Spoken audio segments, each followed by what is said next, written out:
All right, Kevin, glad to see you. Thank you, Mayor. My name is James Fife. I'm the mayor of Harrison, New Jersey. I've been the mayor for 8 years since Ray McDonough passed away. And I've spent about 60 years here in Harrison. I grew up in Newark, but I moved to Harrison when I got a job over here after graduating from college. And I rose through the ranks of the schools. I was a aquatics director and a history teacher. And I was a guidance counselor, vice principal, then a principal for 13 years. I know many of the people in town here. And, I used to be the ski club advisor too, and I learned how to ski on those trips. But many of the people that you see in town, a lot of them talk about ski trips that they went on with me up to Vernon Valley and different places. But some of the merchants but anyway, so my experiences, I was on the Hudson County School of Technology Board of Education for a number of years. I was on the Community College Board of Education for a number of years. In fact, when I ran for mayor, I had to step down from that. And I really didn't want to do that, but you have to. That was a great experience. I also am now a board member at St. Michael's Hospital in Newark. So I've continued to do my work outside my job here in Harrison. I usually try to appear every day in the office, not for a full day, but I get in and I'll stay later sometimes, and when the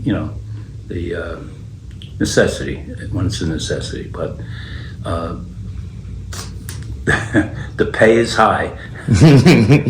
People think don't realize it's a part-time job with very part-time pay, but you're really not working a part-time job, right? No, you're right about that. Yeah.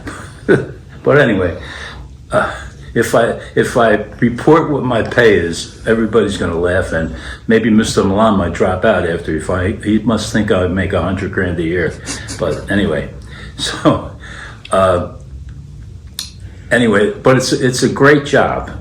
I love my job as the principal of Harrison High School. And this one's kind of like the same thing because I'm dealing with people. I used to deal with the kids, always with the great relationships I had with them. You could even ask John Pino about that. But anyway, so it's a similar type of job. Meet with the people. I have a motto, always be courteous, ABC. And that's the way we run the office. That's the way we run.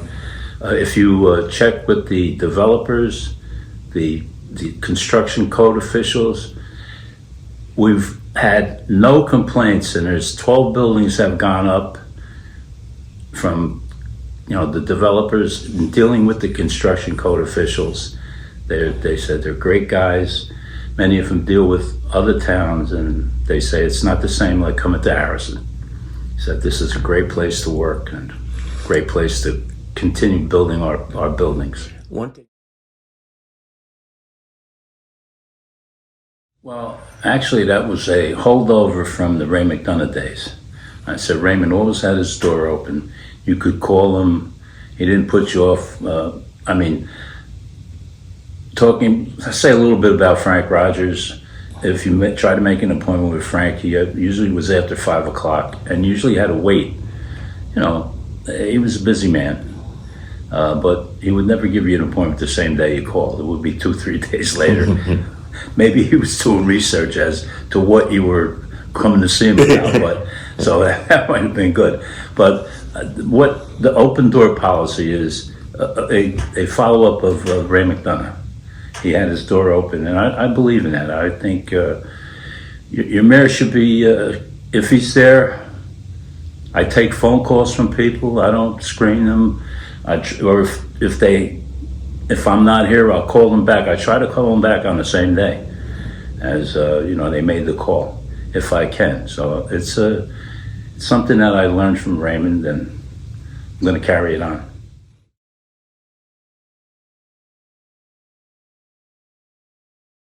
Well, again, I want to go back to Ray McDonough and Pete Higgins. Both, they were the guys that put together the redevelopment plan in the beginning. I was on the committee for all those years. And when Raymond passed, I was the chairman right before that.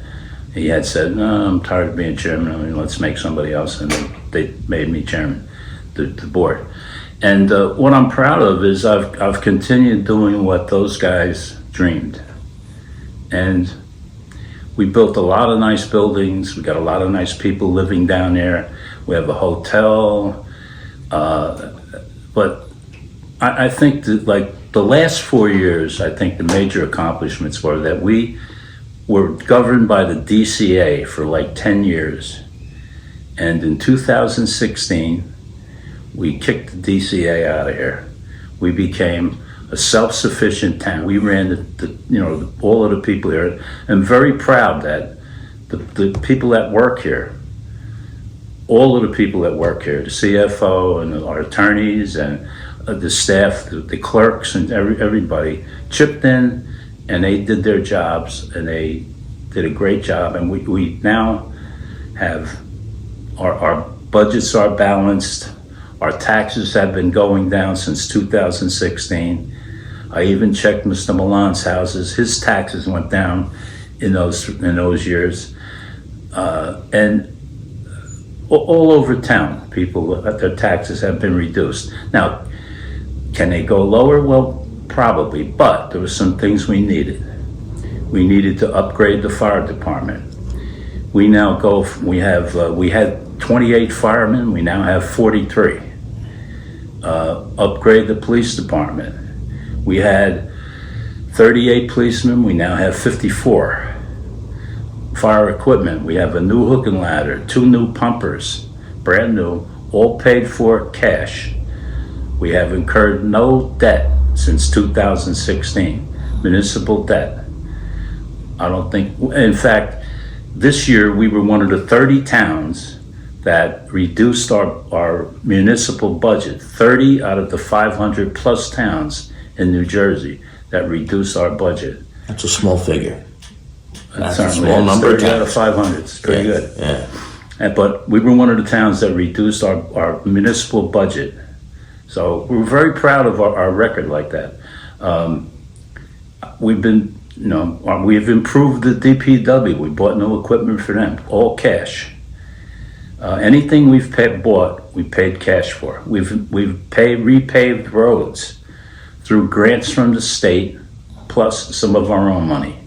And we have a couple of projects going to be going on shortly with roads. I know Frank Rogers Boulevard is going to have, I don't think it's going to be the whole road, but Public Service had to do some work on a road, and they're going to repair it for us. So we 3rd Street's going to be redone. That's Dire need. It's like the Burma Road. I don't know if people know what the Burma Road is, but that's from World War II. But anyway, so we repaired roads. We've done all kinds of things, and we didn't incur any debt, and that's very, very important. So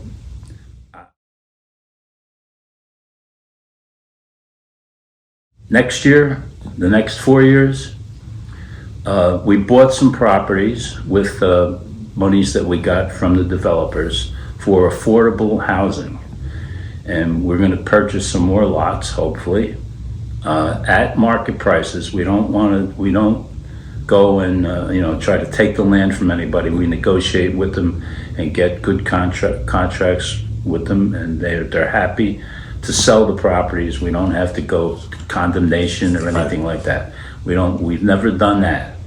We've always negotiated with people to give them a fair market value for their property. So we're working on that. That's going to be like a major thrust for the next 4 years, because prices all over the country are going up, rents and everything, and there's people that should be able to get affordable housing rents. Any idea how many units you might want to build for seniors? Or? Well, we have a couple of kind of big lots. One of them is one of Pector's properties. Okay. But, not that we've had problems with Pector's. We've been negotiating with them, and we're going to keep negotiating. We bought some properties on Harrison Avenue, and we're trying to get 3 more. So we would have maybe, let's see, they would be like 250 feet of frontage. So it would be 250 by 100. And I don't know how many units we can get in here. I haven't talked to anybody to come good look at it. amount. Yeah, it's a big piece, yeah. So we're working on, that's going to be one of our major thrusts for the next 4 years. You said affordable housing, but will it also be open to senior citizens? I assume senior citizens, so. Oh, yeah, well, every place, yeah, in the affordable housing group, there's always seniors. Okay. There's a requirement, I don't know what exactly it is, but there's a requirement to have properties for seniors in there, so Okay. that would be part of it. So it's that's going to be our major thrust for 2023 and on till, You correct me if I'm wrong, but it's probably been, I don't even remember the last time affordable housing was built in Harrison. Well, the only property I think that, well, I know that was built was one by Harrison Gardens. Right. And I think that was 15 units. I don't remember how many years ago that was, but Ray McDonough was still mayor there. Okay. At that time, so it's over 8 years ago. Will we see any other luxury buildings in the next 4 years, do you think, or high rises or anything of that nature? Or Well, there may be a high rise going across the street from Appies on Frank Rogers Boulevard, and also the redevelopers, Mr. Pete and Dan Cocosiello.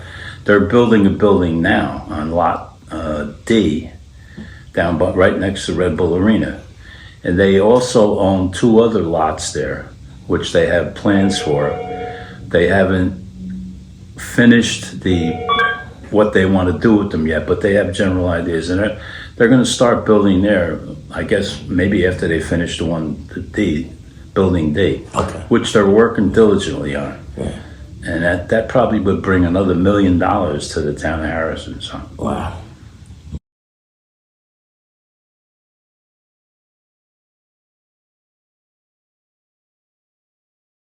They brought that up. The Yes. Milan campaign brought that up. Yes. Oh, okay. Well, the only thing I can tell you about the lawsuit is it's true. They did file a federal lawsuit saying that I discriminated against him and violated, I don't know, 1, 2, 5, 7, I don't know how many amendments to the Constitution anyway. And we were deposed. I was deposed on March 2nd, 2020. And I was deposed by a Gilbert Garcia. And That's Mr. Milan's attorney? yeah. Okay. And he, my deposition lasted for 35 minutes. Mr. Garcia asked me questions. I answered to the best of my ability. I answered all the questions.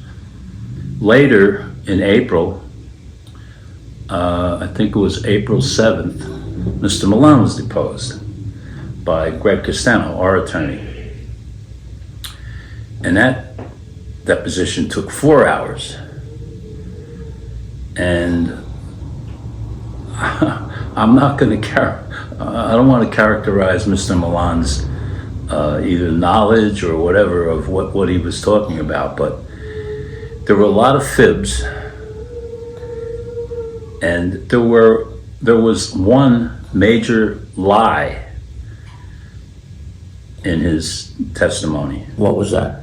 Well, he was asked a question about his job at the county, and he answered no, that he had never been disciplined by the county. But he had been.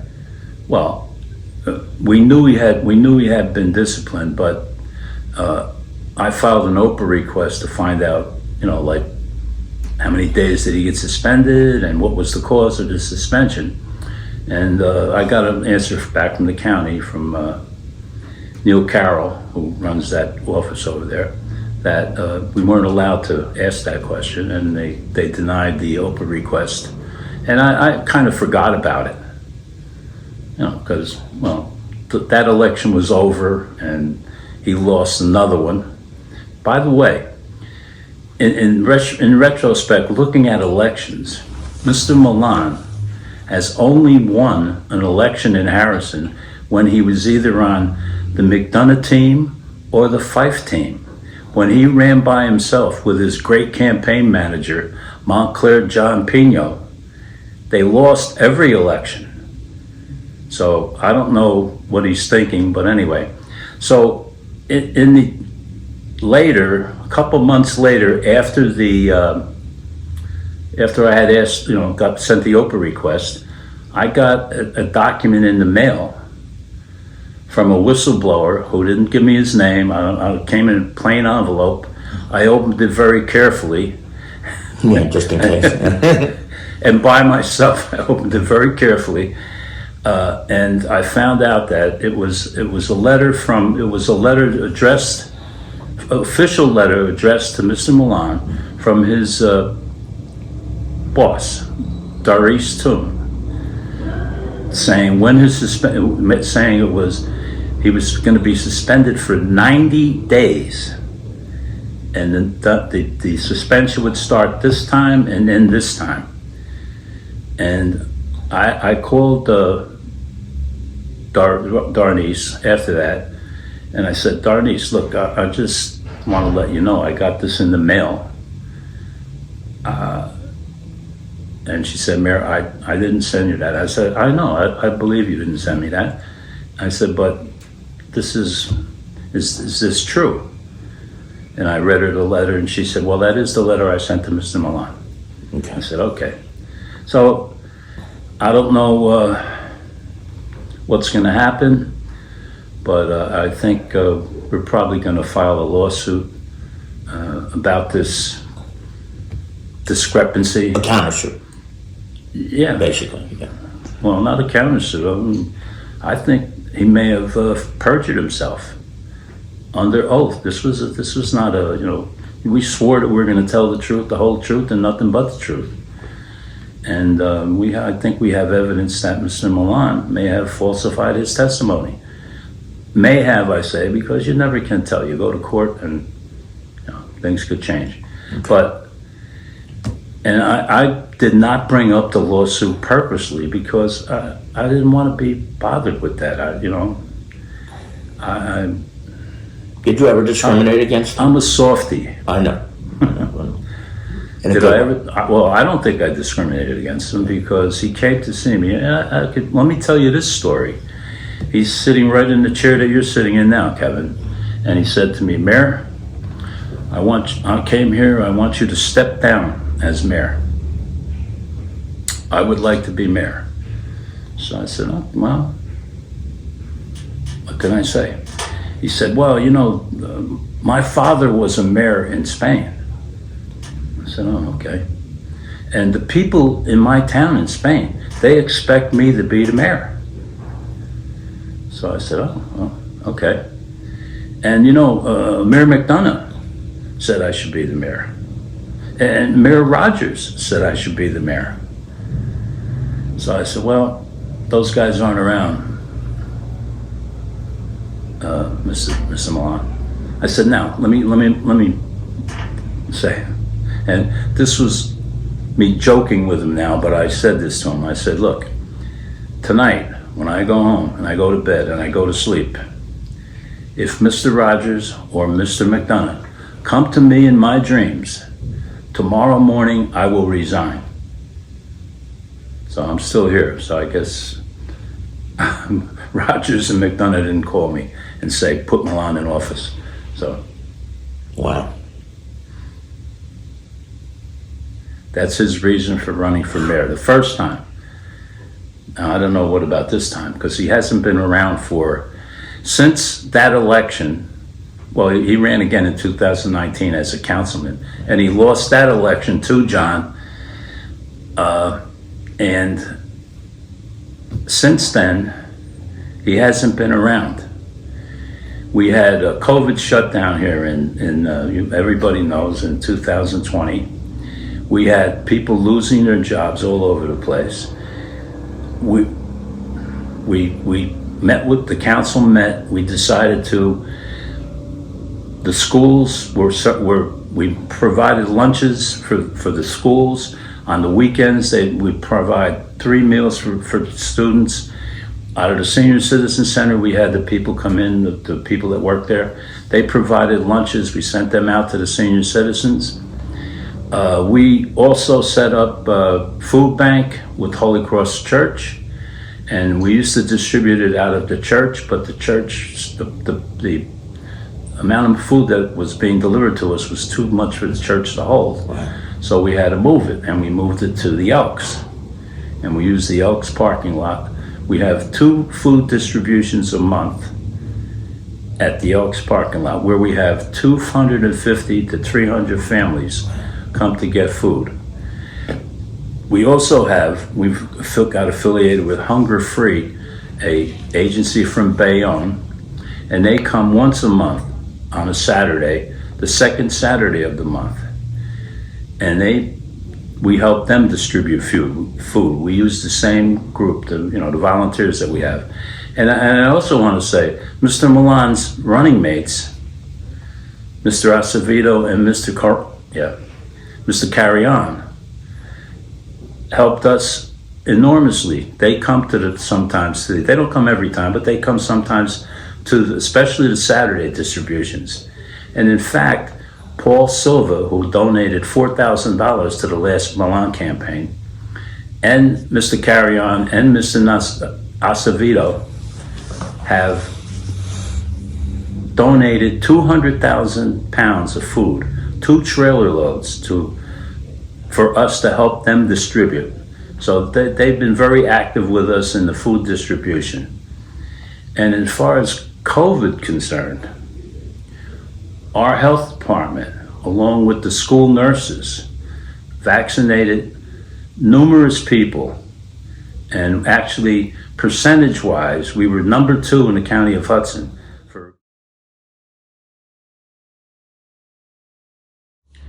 Well, I think I'm the better candidate because in the last 8 years, or my whole career here in Harrison, I've been a Harrisonian. I wasn't born here. I wasn't raised here. In fact, Vinnie Franco, who was former principal in school, always calls me a carpetbagger.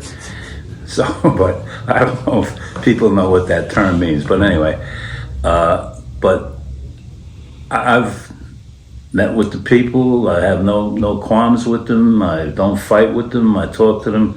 When they call, I try to convince them that, they call and they think they've been wronged or whatever. And we talk and say, well, okay, we try to do it better. Or sometimes I convince them that, maybe they were wrong, But anyway, but it's not like a yell and scream, all that kind of stuff. And I think I've let the staff, especially, do their jobs to the best of their ability, and then said, "Oh, wait, you did a great job." And like the CFO, Gabby DeSantos. I mean, and even Paul, my attorney and my clerk, and Maria Barros, the clerk downstairs, and the tax collector, and all of the other people who work here. I don't want to keep naming names because Maria Villa. Let's not forget Maria Villa. Maria Villa. Yeah.